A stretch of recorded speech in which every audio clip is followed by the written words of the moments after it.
Yes, I'm still overweight. As I said, it was a lot for me to wrap my head around and not feeling like I'm a loser and I'm giving up and I'm taking an easy way out. Hello and welcome back on my channel. Thank you for joining me again. It's so good to have you here to talk about a topic that's near and dear to my heart, and that is to talk about my weight loss journey a little bit a year after having the gastric bypass. Let's start with changes. I was not one of the biggest people to get a gastric bypass. Actually, for Germany, I was on the lower end, although I found myself to be way more obese than I ever could have imagined. I have probably lost less than people that were like 400 pounds, but I still have lost 99 pounds in that year, which is amazing. And I will measure myself later, so we're going to get some measurements comparisons that we can edit in here. Right now I am between 191 and 194 pounds. It's gotten really slow. In the very beginning I dropped a lot of weight very quickly, and then for the past couple of months it's just going down very slowly, but that's good. That's really good. That's what I expected. And yes, I'm still overweight, but I am right now in a weight that feels comfortable, potentially because I came from being severely obese. Now I can do everything. I can fit into airplane seats. I can fit into seats in the cafe if they were open. I can move and stuff. So I'm absolutely okay with that. I wasn't able to lose weight in traditional ways. I have tried losing weight ever since the pregnancy. My body type before the pregnancy was active fit. Growing up I was I would say normal sized, but I think it was leaning more on the fit, slender, female, curvy. So I always had breasts, I always had an ass, but I was fit and slim at the same time. After finishing high school, I added on a little bit weight, but not worryingly, just a little bit curves. I never thought about my weight growing up, ever. It was never an issue. I wasn't a very active person, but I ate a lot and I ate everything. I ate so much shit and I never had to worry. After the pregnancy, I was gaining weight like crazy. I don't know if it's because my habits changed or because my metabolism changed, probably both at the same time, but I could not stop gaining weight. And I tried all the different types of changes. I worked with private trainer that created a training plan, taught me about macronutrients, taught me about how weightlifting changes your body, and this person made a training plan, a food intake plan, and a supplement plan for me, which I followed. And I've been working with my doctor for the past, I want to say 8 years now, but 7 years before the surgery. I actually picked her as my GP because she was specializing in nutrition and I needed somebody to help me. The doctor that I was with before as a GP was a specialist in sports, also included sport injuries, and he pretty much said, well, maybe not everybody is meant to be thin. And I was heading towards the 100 kilos. Which was like, I was already over 200 pounds. And I was like, well, but I'm obese. I'm not trying to be a thin stick. I'm trying to be not obese. I started to get patterns in my brain that are quite similar to people who have anorexia. But the difference is that I wouldn't be losing weight on these regimes. I would not go to a zero diet. I would not go to throwing up. But I was counting calories religiously and I was punishing myself, and feeling hunger started feeling good. So there's a lot of similarities to how somebody who is anorexic thought patterns are changing, with the difference that I wasn't going as far as going to a zero diet. I was always staying around, well, it's not true that I was always staying around 1200. I took it as far as 600, but going down to a 600 calorie diet, I think I did that for 4 weeks, and then I started getting like really bad headaches, and that's when I stopped. Yeah, I wasn't losing weight, so I was on the search for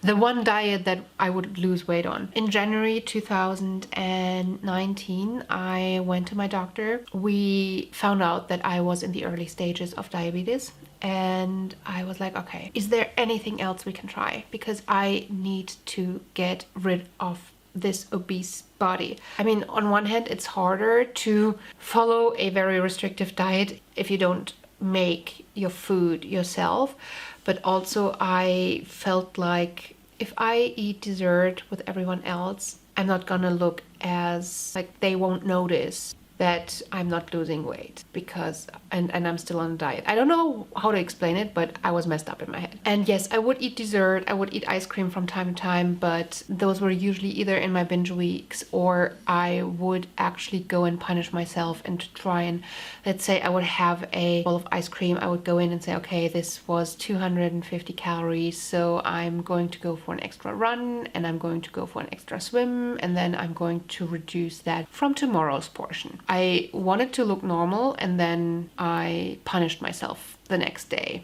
throughout the day, to get rid of it again. Yeah, there were a lot of damaging behaviors that I created during that time that I could probably talk about for hours. But nothing helped. The only time that I was losing weight was on the 600 calorie diet, which I couldn't sustain. And after my ex left me and I stopped eating for a couple of weeks. I remember having my first yogurt and my stomach couldn't stomach it, and I lost weight during that time. But as soon as I started eating solid foods again, I was gaining weight. I wanted to try anything on this world, because being pre-diabetic and gaining more weight, and the way that my body was changing, the way that my movements were becoming more restrictive, I was getting issues with walking for more than 10 to 15 minutes. My doctor, together with like all the signs that I had, all the developments in my body, we considered that I would probably become incapable of working my job within the next 5 years. And that's scary. I was crushed because I was shallow and I had preconceived judgment on the type of people who need that surgery, who do get that surgery. In my head, very, very obese, a lot more obese than I was, even though I was a big girl, but lazy, looking for the easy way out, not wanting to diet, overeating, not being able to discipline themselves, so they need a physical restriction that stops them. Yeah, a lot of these like attributes, and that kind of came from knowing a person who had the surgery successfully. She lost a lot of weight, but she not only portrayed exactly this, she also, from everything that she said from the journey, it just felt like everybody was like this who was going on this journey. And then what you see on TV doesn't help much either, because you have that, what's it like, my 600-pound living kind of thing. That was the image, you know, overeating massive portions and not moving at all. That was the type of person that I thought was getting this surgery. It took me a couple of months, and speaking to several people, amazingly, mostly people in my job, my colleagues, my boss, were the most supportive and helped me get into the headspace where it's okay to get the surgery, and that I am one of those people who need the surgery, and that the image of the people that need the surgery in my head is wrong. Sadly, I'm not the only one who has that image. I would say most of people in society do. Being obese comes with a lot of judgment on how you're living your life, comes with a lot of assumptions about you automatically, and you don't realize how much so until you notice the change yourself. Let me tell you that. Also from myself, but I had that image myself from people who would get the surgery, and to be honest, a lot of people are like that, but not all of them. When I started to getting a little bit more into the scientific part of this, doctors explaining that gastric surgery is not only about restricting the size of the stomach, it's also about giving your body a reset point, because your whole metabolism changes. The chemistry that's happening in your body, the hormones and everything that are being released, everything that's happening is changing. And they were right in saying that. I felt like I was going through a mini puberty of a couple of weeks where I had all the spots and I had the mood changes and everything. I think that right now I can eat the same calories that I ate before and I'm still losing weight. Things that I need to do now that I didn't need to do before. So basically what has changed mostly is, first of all, having to take supplements. Second of all, doctor's visits. And third of all, being mindful with eating in a very different way. Number one, I have to take supplements because you are in a reduced diet that doesn't give you enough nutrients, plus your body might not get the nutrients out of the food that you put into your body the way that they did it before. You need to take supplements. I'm right now taking a multivitamin every day and calcium 3 times a day. I have to admit that especially the calcium sometimes is really, really hard to take because it needs to be spaced out. I can't take them all at the same time. If you miss the timing once, it's all screwed up for the day, and I'm really bad with the calcium intake. I'm trying to be better, but I'm bad at it. I'm also taking like a hyaluronic capsule, but that's not something I take because of the gastric bypass. Additionally, I'm sometimes supplementing protein with a protein powder to just increase my protein intake without having to eat more food. The other thing that has substantially changed is that I have to go for checkups, that I have to go to the doctor quite regularly. In the beginning, a lot more often, but that was kind of messed up due to the ongoing pandemic because the hospital would pass on checkup dates if you're doing okay and reduce it to the bare necessary update. And I just got to my blood workup, and that's something that I'm going to have to do regularly to get my blood checked to see if I am deficient in any vitamin or anything that I need to supplement. And once a month I go to the doctor to get a B12 shot. And that sums up all the additional stuff that I'm getting. I'm on my way to the doctor for my 1-year checkup. Yearly checkup. Couldn't really film inside. I got weighed. I'm at 89 kilos, which is, I know that I'm there. I was a little bit insecure about stuff. She gave me the tip that the nutritionist that I was working with, that I could get another appointment with her if I do not want to count my calories, just to make sure that I'm getting in enough protein, because I'm worried about my protein intake. She said to just log my food and make an appointment with her and not count the calories. That was quite good. Then I got my blood work. I'm looking forward to the results, and it's really great that they're doing this, because if I would go to my doctor and get the blood work done, I would pay between 60 and 70 euros, $80, and here they do it for free. That's good too. But overall, the nutritionist said my choices are really good. Exercise is good. Everything is good. Continue doing what I'm doing. Make sure I'm getting my calcium, because that's the other biggie that I'm having issues with. Now that I have my water all ready, I am starting to take my supplements, my multivitamins, my hyaluronic. I hate taking these pills, but I'm lucky that I can, because having to eat them in another way. So I have these ones that you can chew, and they just taste awful. And if I would have to take in more volume, I would hate that.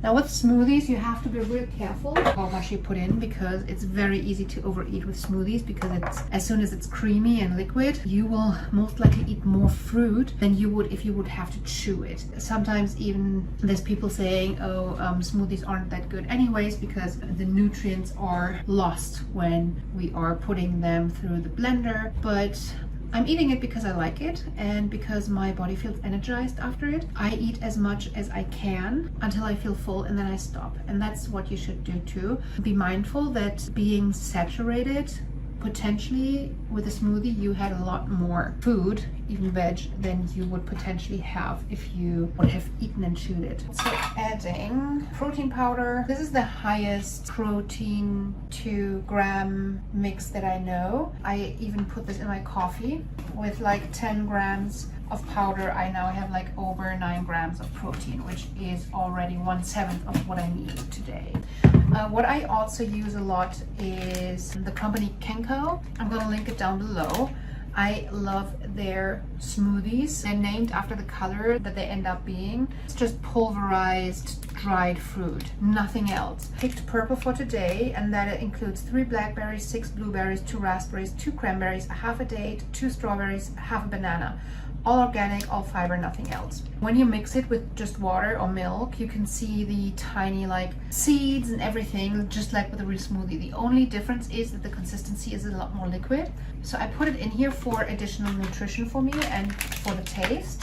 I also did normal protein powder in coffee, and if you have a protein powder that you can use in water, it actually works. The taste can be really good. I took my supplements on the way, the multivitamin and my hyaluronic. Taking a calcium now. I am doing quite well with my supplements today. I was thinking I need some nutrition. I'm probably feeling off because I haven't gotten enough nutrition, not enough protein. This would be the point where I either pick a meal replacement shake or try and make some food. And I'm going to try and make some food, and only if I cannot eat, I will go for a meal replacement shake and hope that this picks me up. The protein, I only had 35 grams of protein, so I do need to increase my protein intake. My drinking was okay, 1.6 liters. That's okay. It's not the best. It should be a little bit more if possible, but it's good. Good morning. Let's take my supplements while we're at it. I am a little bit in the mood for a smoothie bowl again. Take one frozen banana. Today I want the Aquamarines Kenko, which is a 6 pineapple, a quarter peach, a third zucchini, half a parsnip, 1 date of lime, 0.3 grams of blue spirulina, and a pinch of fennel seed. So this sounds a little bit more hearty. So putting it into oat milk. I bought these due to an Instagram ad, and I have to say I did not like them as much. I think they seem to be good quality-wise with a lot of vitamins and shit, but I just did not like the taste. And then we only have 21 grams of protein on 100 grams. What's the rest? 46 grams of carbs, so it's a meal replacement shake and not a protein shake. I think protein shakes can taste a little bit more watery or floury. A meal replacement shake needs to taste full and rich. Then let's use this one, 79 grams of protein. Good morning. The coffee has started to brew. Putting a spoon of collagen powder in it. I ended up only drinking a little over a liter yesterday. I did not end up taking my calcium yesterday. I took my vitamins, took my hyaluronic, taking my first calcium right now. Getting my calcium. That's the flavored chocolate. I'm drinking a Replenishment recovery drink. I actually found that on an Instagram advertisement. I found this company, it's called Shade Republic. I'm not sponsored, I'm not getting shit from them, but it's really, really good. I do love their meal replacement shakes as well. They're really tasty. They had a limited edition that was an iced coffee, and I need them to bring that back because it's so yummy. It's not a protein shake, it's a meal replacement shake. So yes, there's carbs in there and everything, but also vitamins, and it's glorious. So this is a juicy recovery post-workout drink. It's a fruity whey isolate protein, and you mix it with water and it becomes this like fruity proteiny drink. It has 22 grams of protein. By the time I have finished that, because I'm counting this as liquids that I drank, I will have had 1.6 liters of fluids today. And then if I also drink this, I'm gonna have had 1.8, which I don't think is gonna happen. When I'm choosing my whey protein, I usually look for as little sugar as possible and as much percentage of, I think this has, so this is like an 81 grams of protein, which I do enjoy for a pure protein drink. There needs to be some flavor in it. So if I just want pure protein, like in my coffee I use the collagen protein, but this is for a pure protein shake as well, and I put that into the porridge because the creamy stuff in there that makes that works. We have some calcium. I have not eaten my calcium today. I kept drinking around 1.6 liters of mostly tea. Any question you might have, I'm happy to do any follow-up that's needed. Exercise.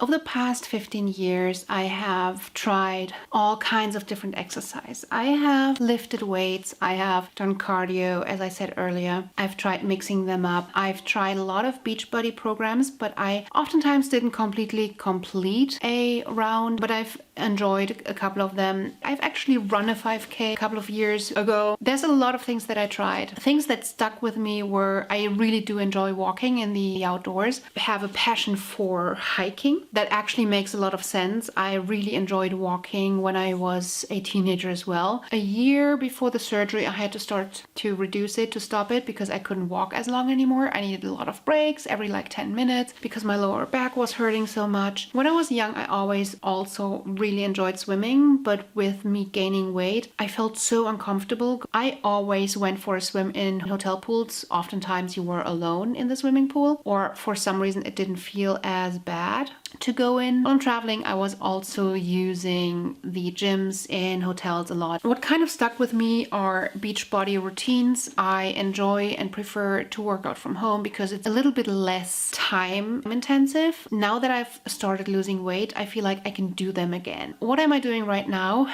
I am concentrating on low impact workouts. For the past few weeks, I have not been training and I need to catch up. Around Thanksgiving, my knees really started to hurt. My doctor said that it might potentially be arthritis, and she said exercise is good for it to get the blood pumping, and that will help the healing process. Well, you can't really heal it, but it'll improve. Now I have received 3 shots of hyaluronic acid into my right knee. It sometimes feels a tiny bit painful when I am in a deep lunge or a deep pressure and weight on the knees to move, because when I was growing up I did a lot of years of ballet and I really enjoyed it, and sometimes just feel like dancing across the room. I started Bar Blend Beach Body program, and that's what I'm currently completing, and I hope that by the end of the turn of the Bar Blend that I then want to get into a more fitnessy one. To be honest, it's just fun moving again. Right now it's really cold outside, a little bit yucky, so I don't go out for walks a lot, also because it gets really dark really early, around like 5 p.m. So I'm really looking forward for some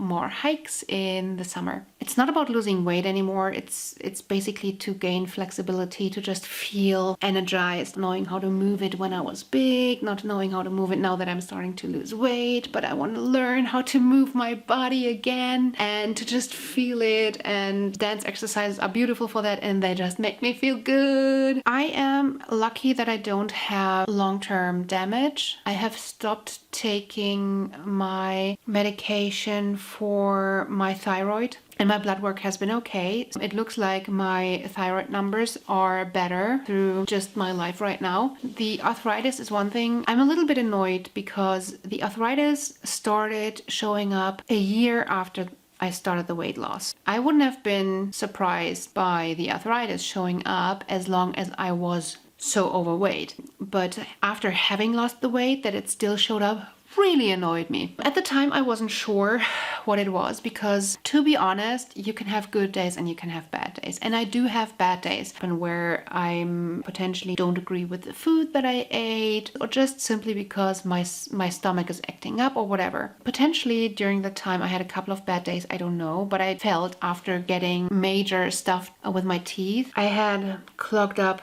nose and everything for 2 months. I just felt overall like big inflammation in my body. It took forever for it to go away. I also have been dealing with hair loss. My hair, I mean, it might not look this way right now, but my hair has gotten so thin. In the past, I had a lot of hair and I could sit here and look like this to the front with a couple of even more curls and stuff, and still have full at the back. But right now the back is bare. Don't luckily have any like big holes or anything, so it doesn't look like it's that reduced. And honestly, the COVID no hair salon situation is kind of helping it with it growing out, that it is not as predominantly visible. And I think that just looking into the viewfinder, I don't think that you can see, due to my curls, how much lighter it is. But when you compare my hair and how many bits of hairs you can take up to curl and everything, and just the ponytail overall, if you compare it to a year ago, you can see a drastic difference in how much hair I had. So I hope that comes back. It's a very common side effect. I was actually surprised how much being obese and trying to lose weight for 15 years has impacted my mental health, how kaput I was. I've always considered myself to be a strong, confident woman. Starting to feel a little bit nauseous.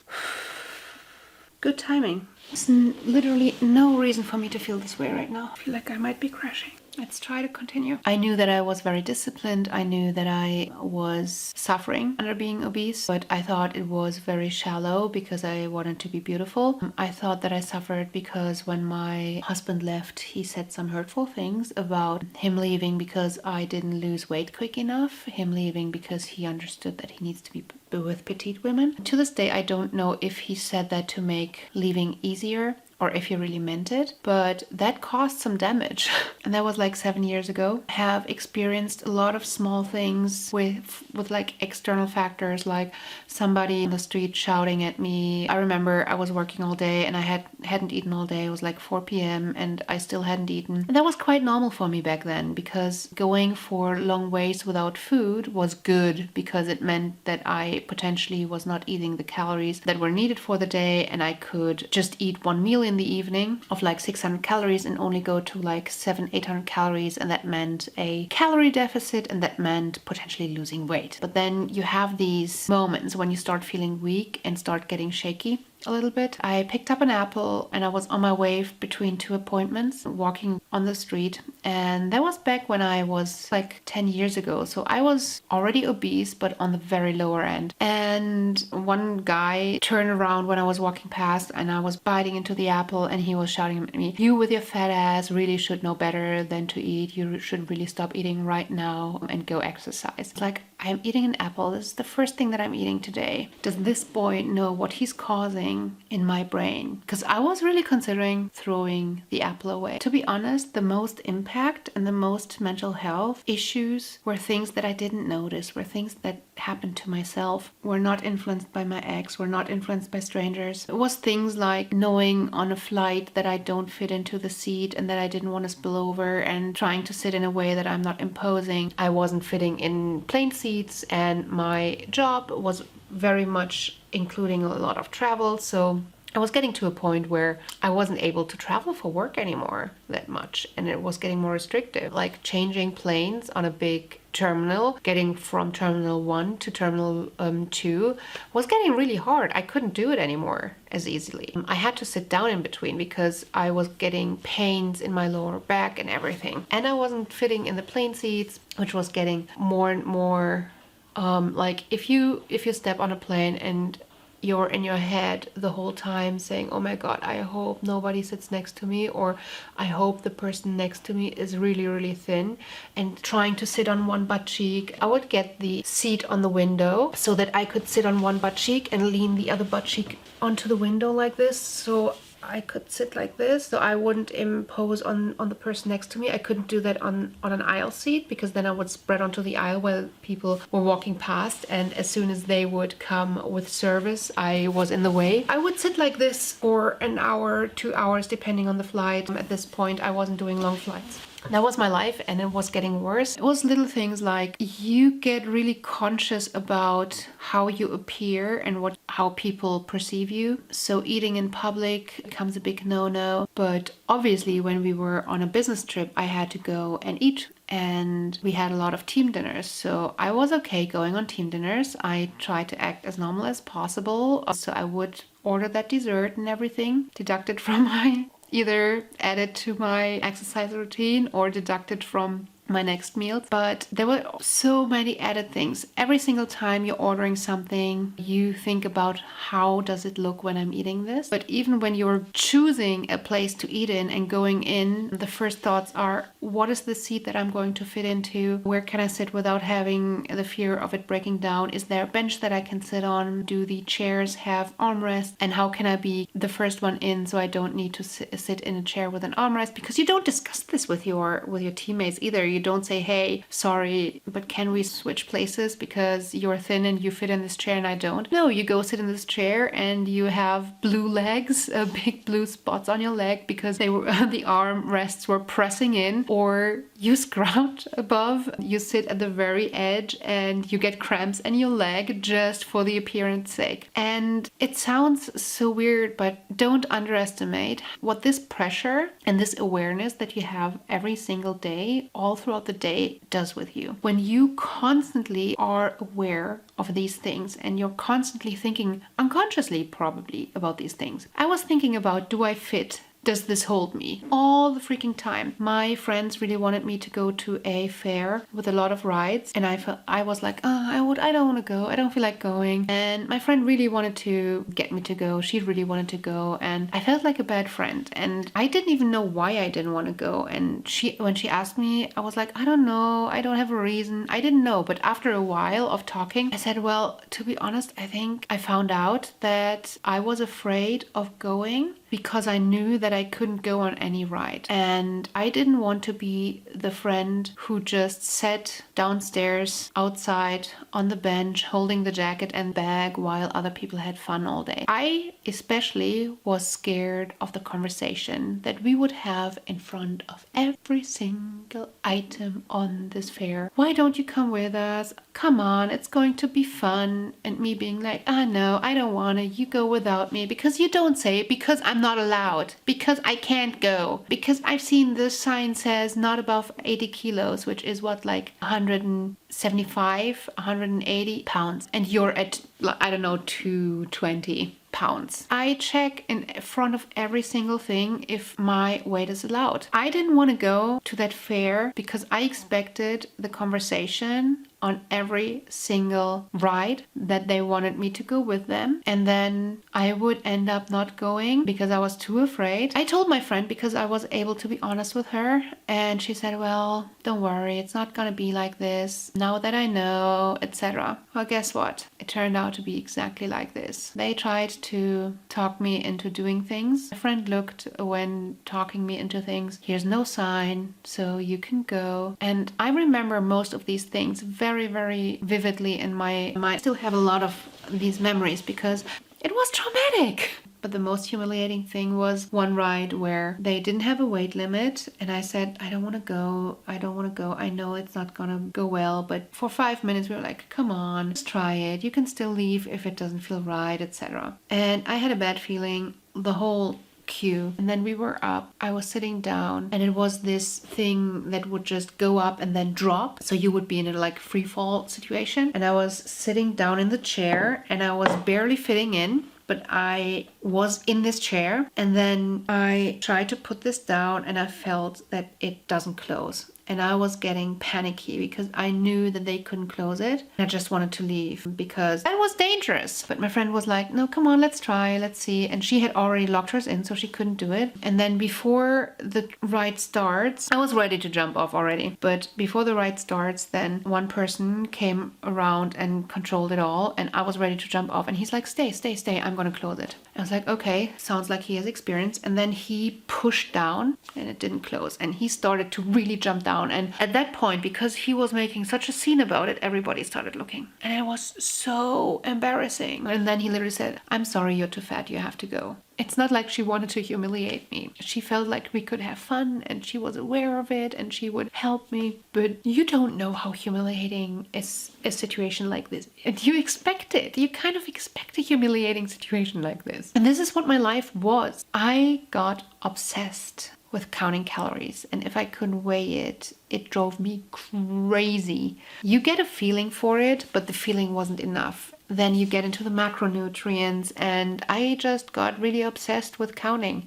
I got obsessed with leaving out oil, leaving out any type of sugar, reducing carbs to a bare minimum. So I just pretty much ate veggies and protein. But even protein is sometimes the question of it was too much fat. So my nutritionist pretty much told me I need to learn to eat fat again. And I'm very successful in introducing that back into my diet because now it feels like a healthy choice to have these fats in my body. I wanted to always eat stuff that had a huge calorie density, where I could eat a huge portion and only had very little calorie intake, like broccoli. I love broccoli. Or cauliflower. Cut out salt, cut out sugar, cut out oils, and I'm trying to reintroduce all of this back into my diet. It's incredible how the combination of I'm losing weight and I stop counting, how freeing that felt. I felt so freed up, and I only understood how damaged I was, how traumatized I was when I was able to let go. The weight that was lifted when I stopped counting and I didn't feel the obsession that I had to count or something bad would happen. That's what I felt like. It felt like if I don't count, something really bad would happen. Just imagine you have an addiction, or you have something that you should be stopping and still need to consume it. Let's say an alcoholic who wants to drink vodka and whiskey all day, every day, is not allowed to drink whiskey or vodka, but has to drink beer. As soon as you get this little buzz, you want the other stuff even more. I don't know if I'm making sense to you, but this is how people from the industry and my psychiatrist have explained it to me. So please let me know if you have any further questions around the weight loss journey, the gastric bypass. I'm happy to answer more questions in the comments, but I'm depending on the type of questions that are coming in, and if there's a few questions around the topic, I'm happy to do a Q&A, whatever works, whatever is needed to answer your questions. I love to be able to speak about this openly, to be in a place with my mental health that I can openly speak about my experience. A year ago I could not, but now I can, and I'm happy to help other people educate or understand more. It doesn't matter if you yourself are going through this, if you're considering surgery yourself, or if it's just something that you want to know more about. If there's any questions, feel free to ask them. I'm happy to answer anything. So if I drink this coffee and eat half of the smoothie bowl, I will have had 395 calories, 57 grams of carbs, 11 grams of fat, mostly from the nuts in the smoothie bowl, and 23 grams of protein. The smoothie bowl was quite high in sugar, the fruit sugar. With protein, we're at 31 grams. I just calculated what the full meal would be. Full meal, if you eat the full portion size, would be 729 calories. Although I feel like it sounds like a lot, but that depends a lot. Like, most of the calories are in the choice of the size of the potato. And I had a potato that's a little bit on the bigger side. If you would choose a 300 gram potato instead of a 400 gram potato, it quickly gets down. So the salad is at 62 calories. I think I roughly ate a quarter of it. And then for the potato, I roughly ate half of it. So I'm logging a total for my lunch of 357 calories. This is high in carbs. Most of the carbs are from the sweet potato, which is a really good carb, and my body loves a sweet potato carb. Currently, my calorie intake for the day is at 750, which I find is quite good. So this is most likely my last meal of the day. This meal comes to 192 calories. Potentially I should eat something sweet, like one piece of chocolate, just for like my head, and to continue to tell myself that it's okay to eat chocolate. I'm starting to see how it's important for myself to not count calories, because I see that right now I have eaten a total of 1,000 calories today after eating this, 151 grams of carbs, which feels a lot to me, and 39 grams of protein, which is too little. Maybe it's good that I see that I need to have more protein, but I kind of already knew that, and I'll just take a few protein pills later, which I probably would do anyway, so stop. All I can see is 1,000, and I don't want to be in the 4 digits. But it's okay to be in the 4 digits. You can eat a piece of chocolate and be fine. I see the 1,000 now. Now that I have calculated this up, I'm struggling with eating both slices. I calculated it up. This whole meal has 278 calories, of which only 5 are carbs, 24 are fat due to the avocado, and 4 are protein. I think most of it actually comes from the chia seeds and the avocado. I'm probably going to finish half and then have half as a snack in the afternoon. Calculated it up, and if you would eat the whole dish, you would have eaten 566 calories, 86 grams of carbs, 21 grams of protein, and 16 grams of fat. It's not a diet program, and it's not a diet meal. It's a feel healthy and eat good stuff meal. And I think if you would eat this kind of food and have one of these dishes a day, and then have a small breakfast and have a small lunch or dinner, depending on when you're having this meal, you would still easily be at a 12 to 1500 calorie diet and be most likely at a calorie deficit and lose weight easily.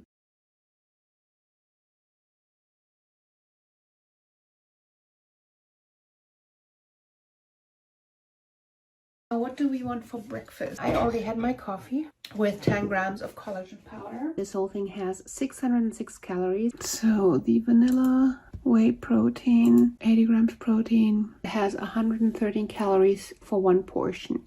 So we put 113 calories in this bowl just with the whey protein. This bowl has 35 grams of protein, which would already be half of my daily intake that I need. I calculated it all up. Half of the soup ends up being 500 milliliters, which is a lot. I probably only ate a quarter of it. So the cherry potato soup, 250 milliliter portion would be 226 calories, but altogether with the salad, if I would have eaten the full thing with the kale and the tomato, this would have been, as I said, half a soup, everything else 326 calories. So if I will eat a little bit more of the soup, finish the salad, and if I finish ramen, I will be at 1,100 calories consumed and 54 grams of protein.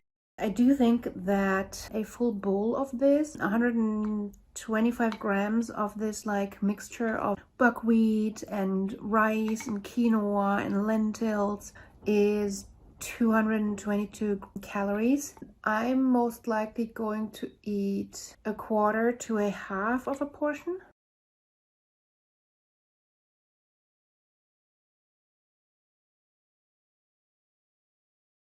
So half of this plate would be 354 calories. So we only have 15 grams of protein in here. So throughout the day, I had the rest of the kimchi jjigae. So I now have eaten the whole freaking thing. We're ordering food tonight. I didn't want to have another meal after the workout because I had the kimchi jjigae and then I had a small portion of fries, which I ate with mayonnaise. I ate a normal portion. It was probably like this much, and now I am having as a last snack slash meal one portion of this recovery drink, which has a total of 104 calories, 22 grams of protein, 1.5 grams of carbs, of which 1.1 is sugar.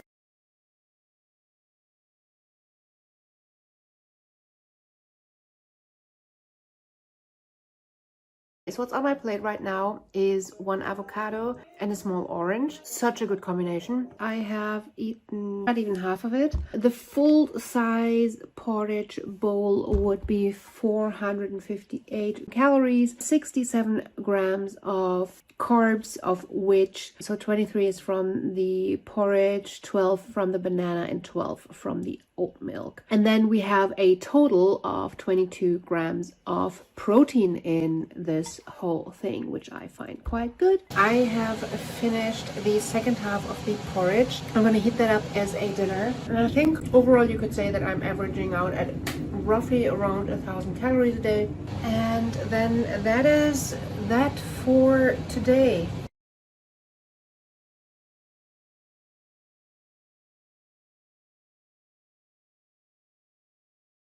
So this is it for today. I hope you enjoyed this video today. If you did, please consider subscribing to my channel nonetheless to support me. Make sure to give this video a thumbs up to show me some love. I really do appreciate every single like. I appreciate every single comment. It makes my day to see people engaging with this information, with this story. So please let me know that you've been here and that you watched it. And I hope to see you again on my channel real soon. Until then, bye!